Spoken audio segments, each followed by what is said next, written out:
what happens next? What happens next in your life? What's gonna happen next in our young people's life? And the older you get, the more confident you become that you're gonna make it through whatever happens next, even if you don't know what happens next. But when you're young, you don't have the life experience to gain confidence that you're gonna make it through whatever's coming next. And so, we all kind of sit there at the edge of our seat in suspense, wondering if someone's going to make it, right? Like, so if one of your kids, they're up to bat, you're like, are they gonna get the hit, right? And so you're kind of waiting and wondering, and you're not sure. And then if they do get the hit, how are they gonna react? And if they don't, how are they gonna react to failure? Are they gonna finish the task on time? Or maybe for an adult who's got this heavy project kind of barreling down on them, and this suspense, the feeling is, are they gonna make it? Are you not?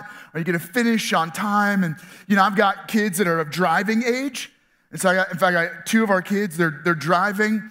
And as a parent, and I know those of you that are your parents, you got kids that are on the road, at least in the early years, I bet you have this feeling, are they gonna make it home safe, right? And so for me, this is like, it's really a tension-filled time anytime they're on the road, because I just want to know they're going to be safe. And so suspense fills our life, and I think the younger you are, the more suspenseful it is, because you have no context for what might happen next and if you're going to get through it. But then as you get older, you begin to get maybe a little more confident that you're going to get through whatever comes, until it's somebody that you love that's trying to get through it, and then you're on the edge of your seat. It's almost like watching a movie. I feel like life is a lot like a movie, right? Like, you know how it starts, and you have like this general idea of how it's gonna end, but you have no idea what's gonna go on in the middle, and you're not quite confident of how it ends. You go to a cemetery, every gravestone has something very familiar. It has the year of birth, the year of death, and that little dash in between. And you've heard it said before, but we all are living in the dash, in the in-between, in the middle. And because it's the middle, we're a little uncertain about what's going on. And then let me just throw this at you, right? And you're getting constantly fed a lot of suspenseful, frightening news stories. So just, right now, right? Like, we're seeing the resurgence of like the Delta variant, and now all of a sudden all across not only our nation, but across the globe, there's this like resurgence of COVID numbers. And as a result, you have different states and different regions and even different countries that are responding and locking back down and requiring masks. And like it puts you on the edge of your seat going, what's going to happen next? And this week, the news was that the current presidential administration was pulling all of our troops, actually over the last couple of weeks, pulling all of our troops out of Afghanistan after 20 years of being at war, or being in a war in Afghanistan. Thank you to all of our soldiers, all of our troops that have been fighting valiantly. We love you. We are so grateful for your sacrifice. Man, to those of you joining us at each of our campuses online, as a church, we love you. We are so grateful for your sacrifice. Some of you have given life and limb. Some of you have families, have sacrificed your sons, your daughters, a father, a mother, people that we love, you love, and thank you. And after 20 years of being at war in Afghanistan, we were told all of our troops were coming home. And then within a very short amount of time, that withdrawal is not going well. Now we're sending thousands of troops back.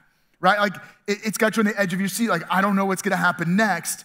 And as a result, when you read the news and you start seeing yourself in the news, right? Like, how is it going to affect me and my life? Right? Like this week, heard about a female police officer, Ella French, who was murdered in Chicago. Another police officer that was run over and dragged, and shootings on the rise all across major cities in the United States of America. And these are not things that any of us feel comfortable hearing. Nobody wants to hear that. So how do we react to it? And what it does is it kind of gets you on the edge of your seat. Now, if you're like me, if you've seen a movie before, maybe particularly like an action-filled movie, does the explosion still make you jump? Now, for some of you, you would say absolutely, yes. Right? Like every time that killer guy with the mask jumps out from behind the wall, I mean, you've seen the movie like 10 times, and every time you scream in your bed, and you're like, I don't know, and you might even lean over and say it to your friend, like, or your family, like, I don't know why that scares me every time. But if you're like me, if I've seen it multiple times, I basically like, not zone out, but I enjoy watching others. Like I like my kids being entertained, but as far as me, like, there's no more suspense because I know how the story's gonna end. I know how it goes. And because I know how it's gonna end and I know what's gonna happen next, I don't quite feel the suspense nor the fear that others would feel if they don't know what happens next. And so with that as a setup, I'm gonna jump into the book of Revelation, all right? Now, before I just jump in and start reading, let me give you a little bit of context for what's going on. But, the book of Revelation would scare most people. It's a story about the end of times, and so, everybody's thinking like zombie apocalypse, but it's written by a guy named John, who is the last remaining of the disciples or the apostles of Jesus. He has lived through all of his friends being brutally murdered and martyred because of their faith in Jesus. And now he's an older man. He's been isolated and imprisoned on the island of Patmos. When I say that, I'm always having to remind everybody, like, don't forget, this is more like Alcatraz than Maui. All right, like this isn't fun for him. He's on this island alone. And so one Sunday morning, he's up on the hillside of the mountain and maybe in a cave. And he has this vision where he meets Jesus, and Jesus begins to show him what the end times will look like. And he writes it down, and he leaves it for us in a book that becomes the last book of the Bible called the book of Revelation. Now, for John, the book opens with these notes to 7 different really important and prominent churches in that time. He writes these notes to challenge and encourage because these churches feel like they're living in the end times. Like this is it. Now, I know that some of you who've been around church for a while, you've probably said recently, man, I feel like this is the end times. I feel like Jesus is gonna come back soon. Like I feel like we're getting close to the end. And so you have a little taste of what these churches back then felt because they were experiencing profound persecution and suffering. And so the second church that John writes to, he writes this. So we're going to jump into Revelation chapter 2, and I'm going to start in verse 8. He goes like this: to the angel of the church in Smyrna write, these are the words of him who is the first and the last, the one who died and came to life again. Now, I like that he opens with this idea of, I know you're all in suspense, because you heard that Jesus died, but I got news for you. I know how the story ends. He came back to life. And then Jesus is the beginning, but he's also the end. So for those of you that are in suspense, in the middle, Jesus is both how the story begins and he's how the story ends. Now, let me give you a little background because he's writing this note. He goes, to the angel of the church in Smyrna write. So Smyrna is modern day Izmir, Turkey. Today, that's a city of about 4.5 million people. In this time, it was still a large city of about 100,000 people.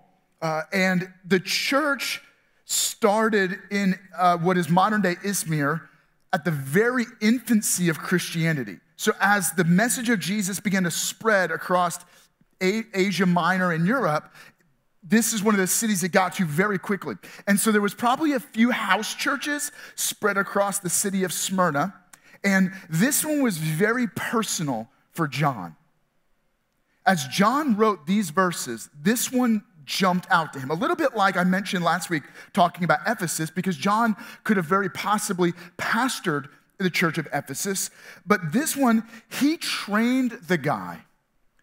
he had a close, like, you could call him like a mentoree, a young man that he loved and he believed in. He trained him, and his name was Polycarp, and Polycarp becomes like a legendary figure in the area of Smyrna, in the city of Smyrna, because he begins to pastor there, and then eventually he becomes known as the bishop of Smyrna. He's overseeing all of the churches in the region, and Polycarp becomes this like leading figure in that era of church history, where eventually, now John did not live to see this. John knew that there was persecution in that time, and that persecution continued for decades. I mean, year after year, decade after decade.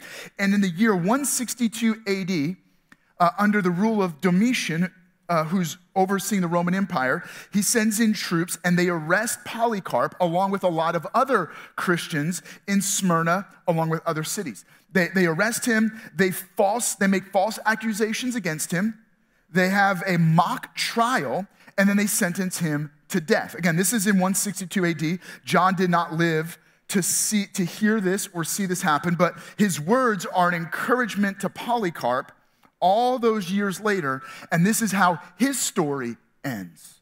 So Polycarp is arrested, tried, falsely accused, and sentenced to death.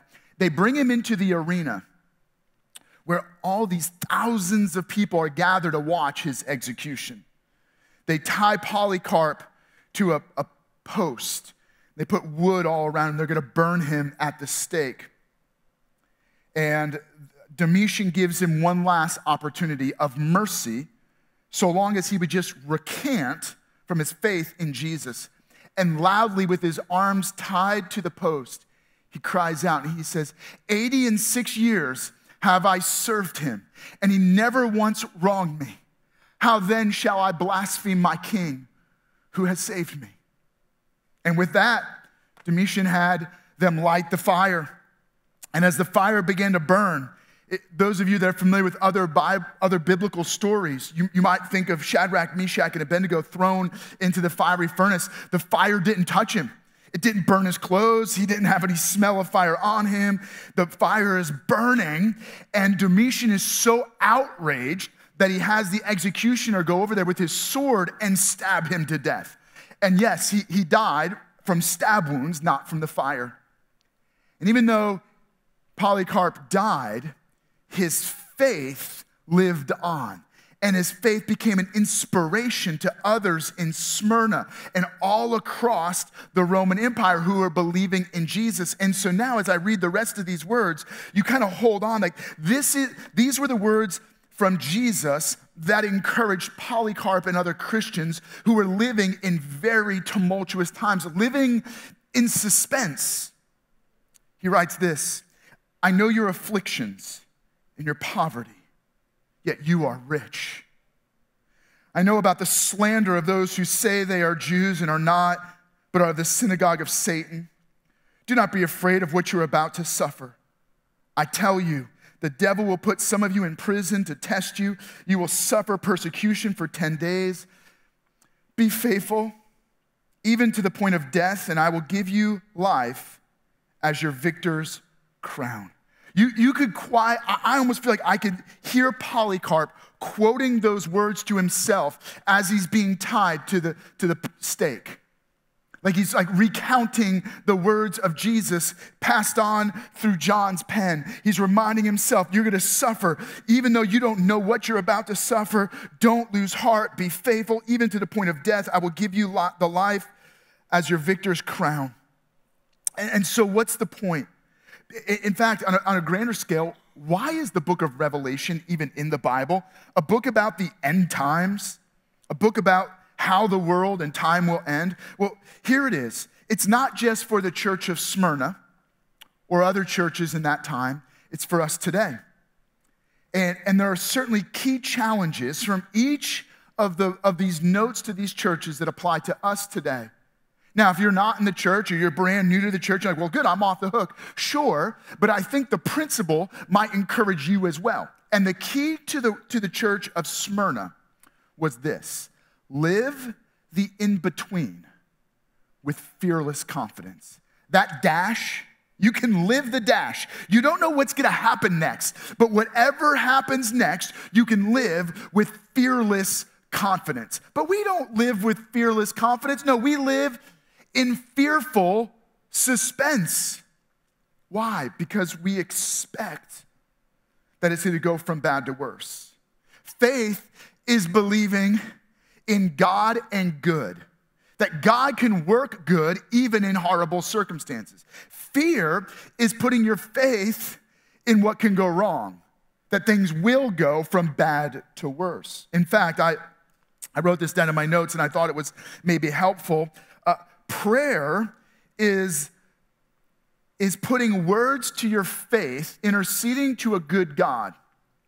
Worry is the prayer of fear. Worry is the prayer of the unknown. When you're in suspense and you begin to worry, what you're doing is you're putting words to your fear.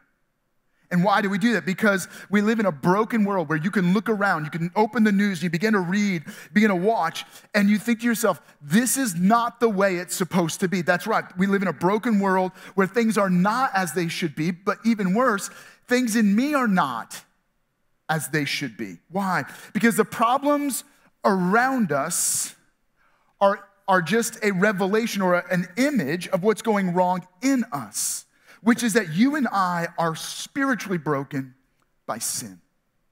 Sin is this spiritual sabotaging force that lives inside of every one of us. We were born with sin at work in us, setting us up for failure and ruin. And so we live our life expecting things to go from bad to worse because we have this fearful suspense that sin wins in the end. And so I know that it's gonna hurt relationships. I know that it's gonna hurt my life. And so I end up making decisions because of sin that sets me up for failure.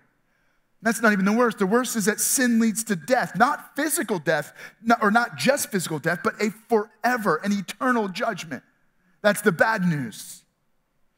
The good news is that Jesus showed up to intervene in every one of our stories. The story of the book of Revelation, the way the story begins and ends is Jesus. So I want you to notice, if you're a little intimidated by the book of Revelation, or you're like, what, Patrick, why would you even talk about the book of Revelation? Because the story about the end of the world is a story about Jesus. Jesus is the beginning, Jesus is the end. He is the first, he is the last. And so how do you get Jesus in your life as the beginning and the end of the story? And then he writes the dash through your life. He's with you in the middle. Well, God showed up in the middle of our sinful mess. He intervened in our life. Jesus took on our sin when he went to the cross and he died in our place. Jesus, when he died, he was paying for our eternal death sentence. So when he died once for all.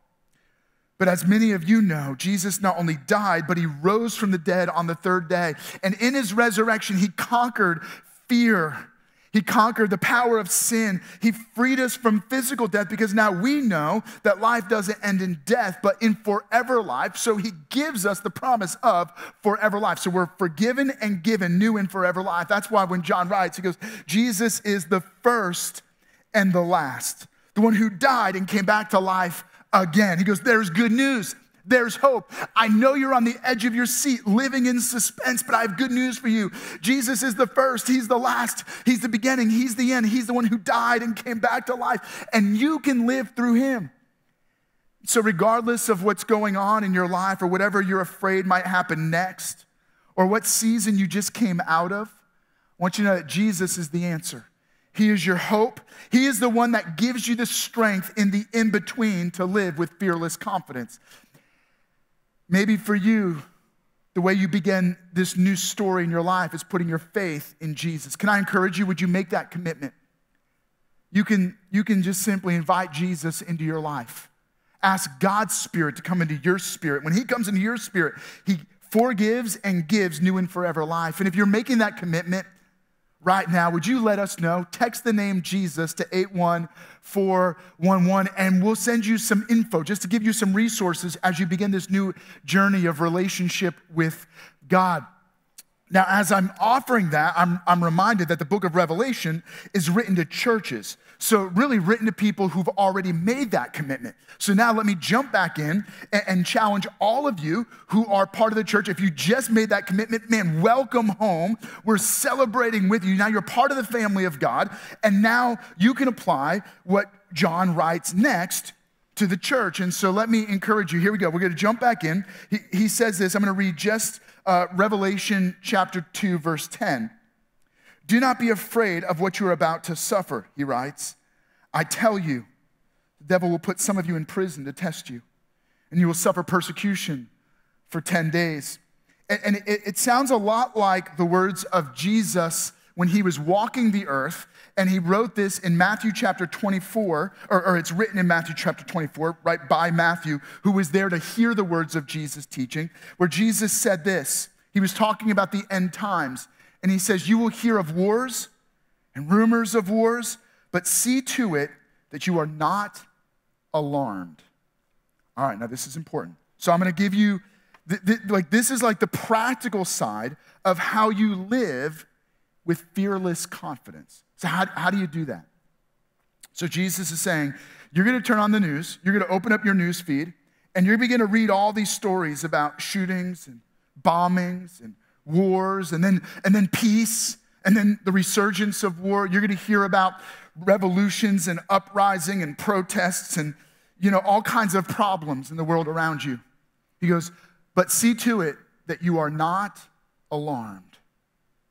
And so the challenge I want to give you, like John gave to the church of Smyrna, is this. Fearless living means not being alarmed by what's going on in the in-between.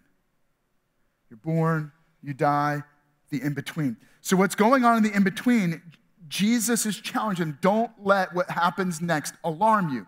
There's going to be some scary things that alarm you. There's going to be some frightening news. And so he's warning them. He goes, I'm giving you a heads up in advance. You're going to hear about wars. You're going to hear about rumors of war. And so I want to just kind of set this, I want to set the record straight for all of you. So you're hearing it not so much from the church, but my job as a pastor, right? And as a pastor, what that really means is like you think about like sheep and a shepherd. My job is like to protect, to care for, to provide resources to help you and almost like food to nourish you, right? And so if I think about this, like some of you have, or maybe have had a wrong view of what will happen next. And so you keep hoping with bated breath that things are going to get better. And when they don't get better, you get more upset and more scared, all right? So I'm gonna just kind of tell you how the story goes, all right? Everything I read in the Bible, everything I read from the words and teachings of Jesus, the way I read the book of Revelation is that things are gonna get worse. Like it's gonna go from bad to worse. It's not going to get better. And any news about it getting better is just false hope. All right, so some of you are like, wow, thanks. That's discouraging. Well, wait. It's only discouraging if you're putting your hope in the news cycle. It's only discouraging if your hope is in things turning around in this world, right? So Jesus is going, heads up, things around you are going to go from bad to worse. Like it's not going to get better, all right? The world around you is going to get more and more chaotic. There's going to be more issues, more problems. There's going to be wars. There's going to be persecution. So Jesus goes like this. Don't be alarmed when it happens. All right, so this is my little confession story. Our family went on vacation, and at one point, we got a chance to go to a theme park where you can get on roller coasters.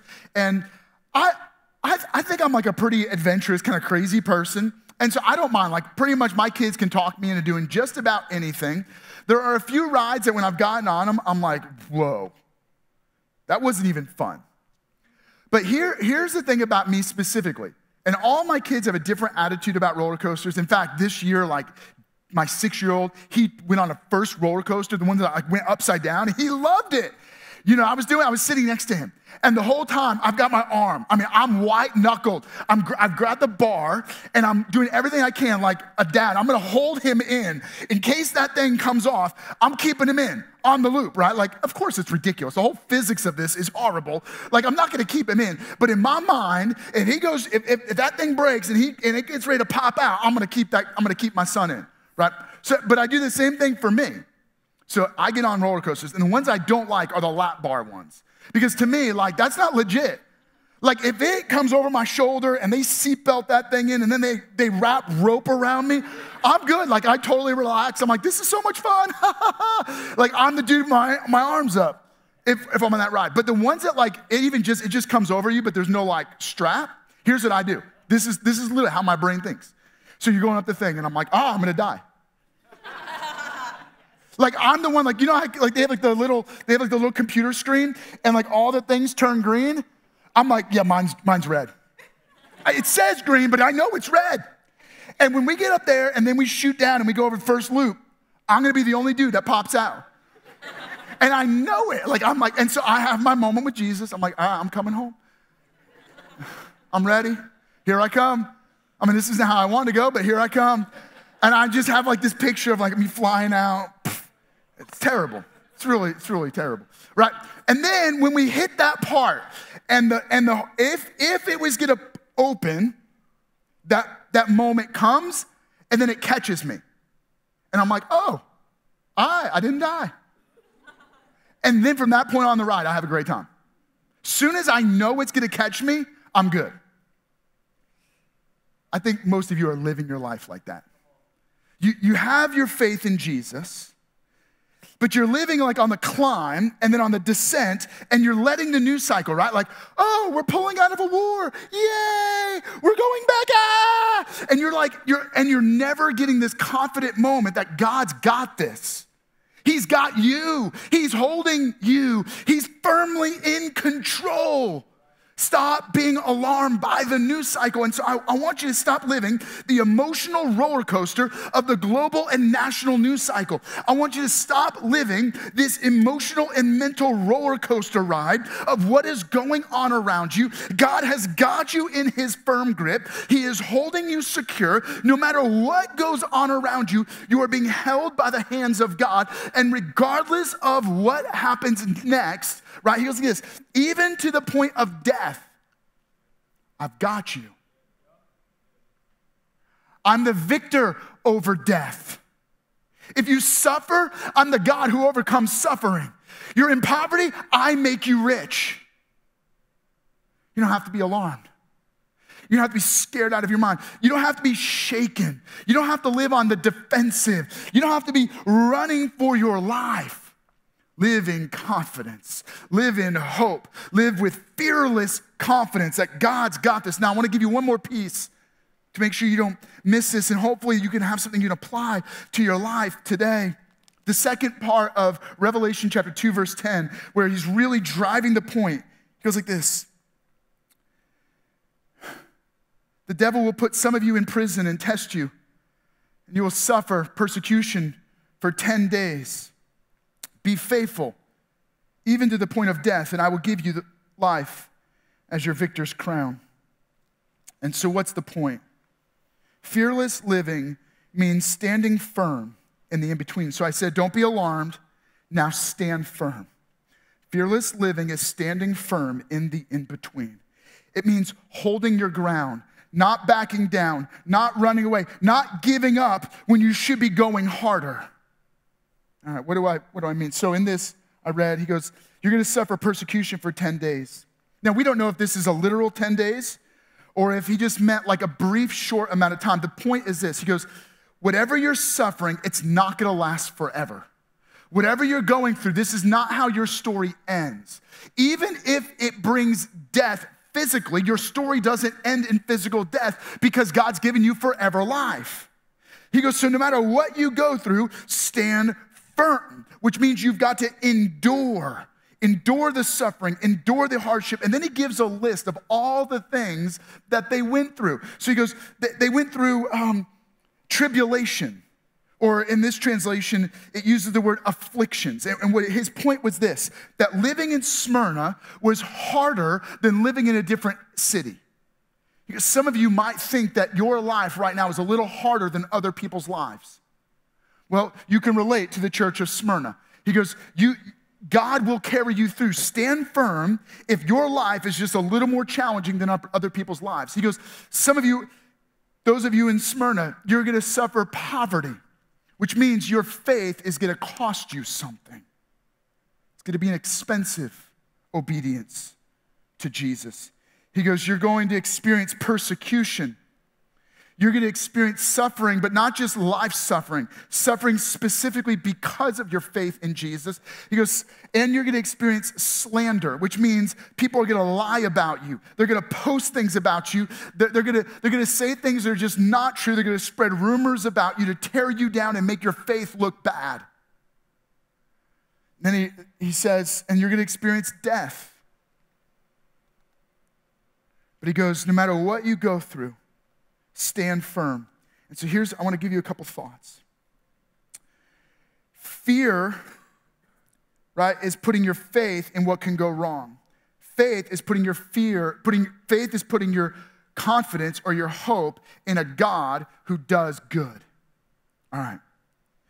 When you are full of fear, you cannot be full of faith because fear, right, will rob you of that faith. So, when you are full of faith and you trust God, it drives out fear, which I talked about last week, right?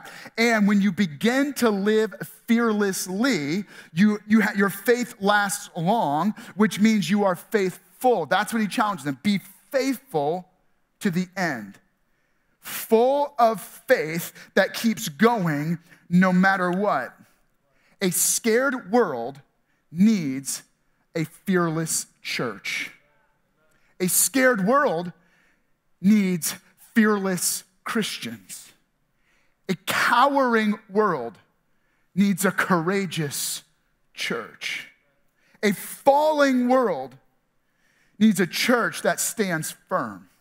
And so your challenge, you keep going, doing what is right. Keep being faithful in your fearlessness. What I mean by that is keep giving when others say, man, I don't know why you're giving. This thing is falling apart. Man, I've said over the years, we respond to hell's greed with heaven's generosity.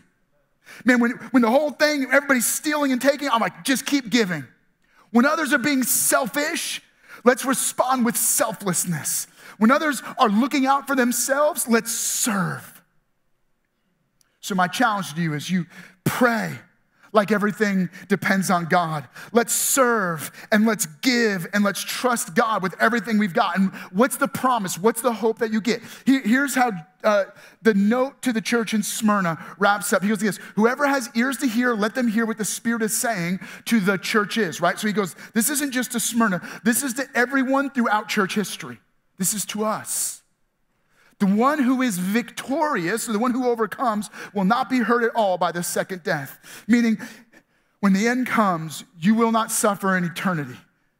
You might die in this life, but you will not die forever. There is hope, there is joy, there is strength, there is a purpose in your life. And so my challenge is let's live this in between with fearless confidence, knowing that no matter what comes at us in the middle, he is the God of the middle. He is the God of the in-between. He is the God of the dash. They say he's not the God of the dead, but the God of the living. He's the God of the in-between, and he will not only see you through, but he's giving you fearless confidence to live courageously for him, to serve God, serve his church, serve others. That's the challenge from the church of Smyrna. And so I want to just take a moment, and I want to encourage you. Can I pray over you? That God would give you fearless confidence regardless of what happens next. Jesus, we trust you. Jesus, we know that even though we don't know what happens next, you do. And you're gonna see us through. We're on this crazy roller coaster ride and we don't know what turn is gonna happen, but we know that you're holding us. And we know that a scared world needs a fearless church and fearless Christians. And so God, would you make us fearless today? Not reckless, but fearless for you. In Jesus' name, amen.